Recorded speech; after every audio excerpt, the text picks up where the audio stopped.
Je me trouve présentement à la ferme des 5 continents où vous pouvez venir admirer une magnifique murale qui rend hommage aux anciennes civilisations d'Amérique du Sud. Mais outre cette murale, vous pouvez venir admirer 3 nouvelles espèces ici à la ferme des 5 continents et je vous invite à venir les découvrir avec moi dans cette capsule.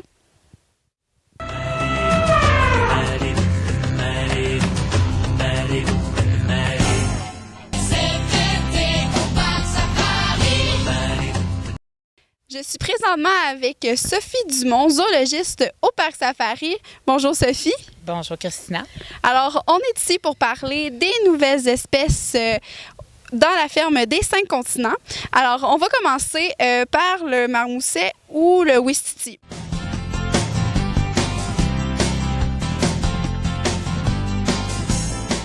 Le marmoset, dans le fond, c'est le nom anglais qu'on va donner au ouistiti commun ou qu'on peut appeler aussi à toupette blanc. Fait que c'est des petits singes de la famille des ouistiti, fait que 19 à 25 cm, vraiment tout petit. OK. Puis, ouistiti, j'ai entendu dire que c'était assez sociable comme animal, mais qu'est-ce qui arrive si jamais il y en a un qui est isolé? Oui, c'est vrai, c'est des singes très sociaux. Fait que ça va arriver des fois dans la nature, un isolé, c'est parce que dans le fond, ils cherchent une famille. Sinon, ça va vivre en grande famille.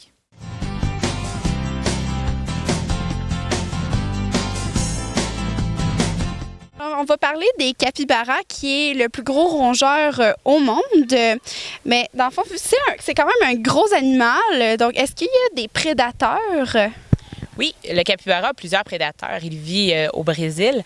Fait qu'on va parler de l'anaconda, on peut parler des oslots, le jaguar.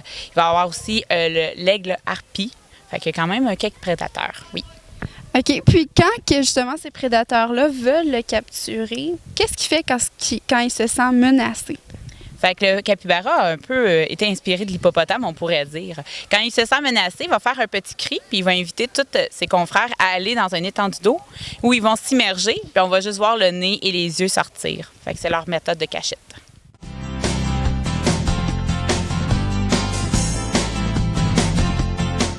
Beaucoup de monde hésite entre le chameau et le dromadaire, mais dans le fond, le chameau, c'est la famille des camélidés. Fait qu'on a chameau bactrien ou chameau dromadaire. OK. Chameau dromadaire, une seule bosse. Chameau bactrien, 2 bosses. Je voulais savoir aussi, parce qu'ils ont des bosses qui sont, dans le fond, c'est des bosses graisseuses qui peuvent changer en eau. Est-ce que tu pourrais m'expliquer un peu le processus derrière ça? Oui, dans le fond, le chameau, quand il va se nourrir, les chameaux, les familles de chameaux, vont emmagasiner beaucoup de graisse au niveau des bosses. Ça va être une façon pour eux aussi de dépenser la chaleur, parce que si on aurait partout sur le corps, souvent on a plus de misère à évacuer la chaleur. Donc, eux, vu qu'ils sont plus désertiques, c'est une façon qu'ils ont réussi. Les bosses de graisse, en cas extrême, déshydratés, ils vont se transformer en eau. C'est un processus très lent. C'est vraiment quand ils n'ont plus d'autres ressources. Bien, merci beaucoup, Sophie. Ça fait plaisir. Merci, Christina. Alors, c'était Christina à la ferme des 5 continents et on se retrouve la semaine prochaine pour une autre capsule sur Parc Safari TV.